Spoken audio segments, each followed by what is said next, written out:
Hi, I'm Councilwoman Tameika Devine, and I'm here today to talk about the 10th annual Mayor's Walk Against Domestic Violence.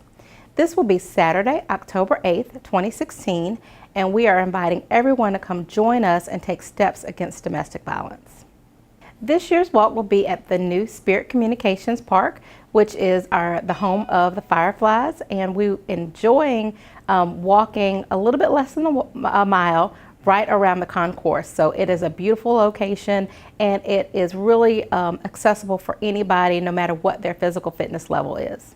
Well, the great thing about the Domestic Violence Walk is it is a free walk, so anybody who wants to participate with us can, but over the years it has grown. Our very first year we had less than 200 walkers. Our last walk we had over 1,600, and so this year we're hoping to have over 2,000.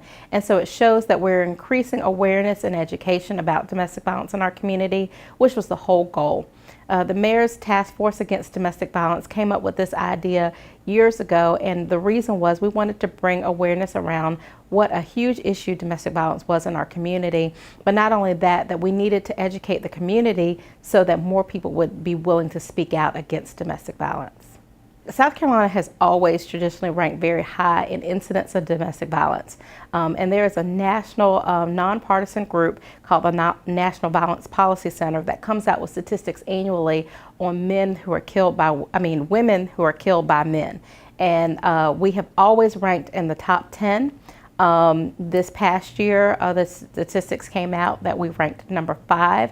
We're down from number 1 from last year, but still we have a long way to go.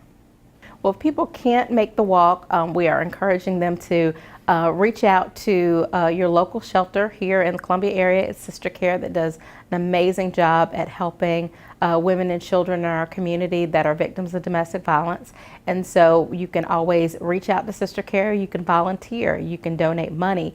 You can educate yourself about domestic violence so that you know the resources available in our community, so that if you encounter somebody who is a victim or needs to be fleeing a situation, you have the information, the resources that are available. You also can speak out against domestic violence. You know, I tell people all the time, one of my very favorite shows on TV is called What Would You Do? And they give you scenarios and what would you do in that situation. And every time there is a domestic violence scenario, I cringe at the number of people who look at the situation and then turn a blind eye because they don't want to get involved. But we have to realize that we have to get involved, whether it's calling the police, whether it is speaking to somebody. You know, you have to have a voice. In order for us to help victims have voices, we have to have a voice and use our voice to speak out against domestic violence.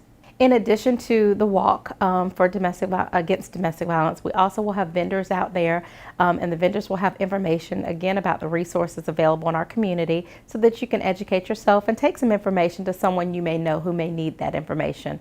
We will also have a speaker, and in addition to our speaker, we'll also have a short play about domestic violence. I think it's very powerful for us to hear from a collective group of voices about domestic violence and how it's impacted their lives, and I think that you'll hear that from the different speakers that we have there.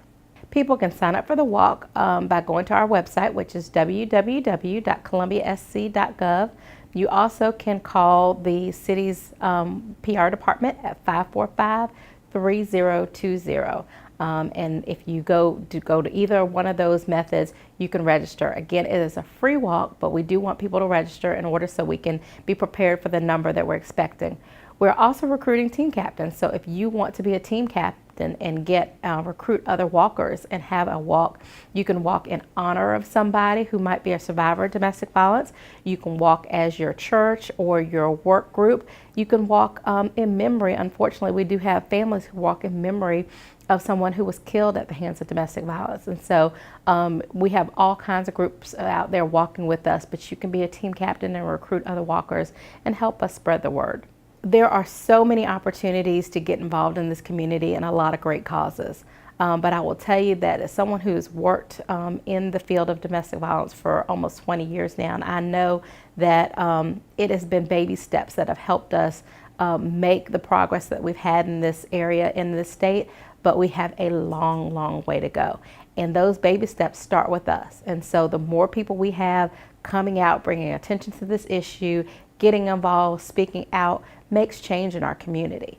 And I have so many people who call me when something isn't going right. They say, you know, law enforcement did this, or the court system did this, and they let this victim down.